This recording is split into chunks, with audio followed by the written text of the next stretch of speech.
ಈ ಬಾರಿಯ big boss ಬಹಳಷ್ಟು ಚರ್ಚೆಗೆ ಒಳಪಡ್ತಾ ಇದೆ. ಅದರಲ್ಲೂ ಕೂಡ ಒಬ್ಬೊಬ್ಬರ ವಿರುದ್ಧವಾಗಿ ಪ್ರಕರಣಗಳು ಕೂಡ ದಾಖಲಾಗುವ ಸರ್ತಿ ಹೆಚ್ಚೇ ಆಗ್ತಾ ಇದೆ. ಬಿಗ್ ಬಾಸ್ ಸ್ಪರ್ಧಿ ಗಿಲ್ಲಿ ವಿರುದ್ಧ ದೂರೊಂದು ದಾಖಲಾಗಿದೆ.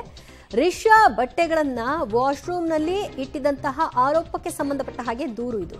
ವಿಡಿಯೋ ಫುಟೇಜ್ ಪರಿಶೀಲನೆ ಮಾಡಿದ್ದಾರೆ ಮಹಿಳಾ ಆಯೋಗದ ಅಧ್ಯಕ್ಷರು. ಯಾವುದೇ ಸಾಕ್ಷ್ಯಾಧಾರ ಸಿಗದ ಹಿನ್ನೆಲೆಯಲ್ಲಿ ಲೀಗಲ್ ಸೆಲ್ಗೆ ದೂರನ್ನ ಹಸ್ತಾಂತರವನ್ನ ಮಾಡಲಾಗಿದೆ. ಈ ಹಿಂದೆ ಅಶ್ವಿನಿ ಗೌಡ ರಕ್ಷಿತಾಳಿಗೆ ಬಳಸಿದಂತಹ ಒಂದು ಅಕ್ಷರದ ವಿಷಯವಾಗಿ ಬಹಳಷ್ಟು ಚರ್ಚೆಯಾಗಿತ್ತು. ಅದಕ್ಕೂ ಕೂಡ ದೂರು ದಾಖಲಾಗಿತ್ತು. ಈಗ ಮತ್ತೊಂದು ಅಂಥದ್ದೇ ಪ್ರಕರಣ. ರಿಷಾ ಆಕೆ ಕೂಡ ಬಿಗ್ ಬಾಸ್ನ ಸ್ಪರ್ಧಿ, ಗಿಲ್ಲಿ ಕೂಡ ಬಿಗ್ ಬಾಸ್ನ ಸ್ಪರ್ಧಿ, ಇಬ್ಬರು ಕೂಡ ಆ ಮನೆಯಲ್ಲಿದ್ದಾರೆ.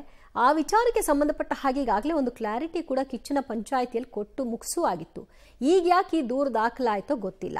ರಿಷಾಳ ಬಟ್ಟೆಯನ್ನ ಬಚ್ಚಿಟ್ಟಿದ್ದಂತಹ ಪ್ರಕರಣ ಸಂಬಂಧಿತವಾಗಿ ದೂರಿದು.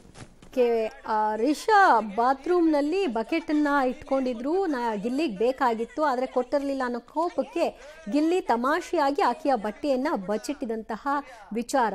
ಸೊ ಇದೇ ವಿಷಯವಾಗಿ ಕಂಪ್ಲೇಂಟ್ ಆಗಿದೆ ಮತ್ತು ಫುಟೇಜ್ ಲಭ್ಯವಾಗದ ಹಿನ್ನೆಲೆಯಲ್ಲಿ ಅದನ್ನು ಸದ್ಯ ಸಾಕ್ಷ್ಯಾಧಾರ ಸಿಕ್ಕಿಲ್ಲ ಅಂತ ಹೇಳಿ ಲೀಗಲ್ ಸೆಲ್ಗೆ ದೂರನ್ನು ಹಸ್ತಾಂತರ ಮಾಡಿದ್ದಾರೆ.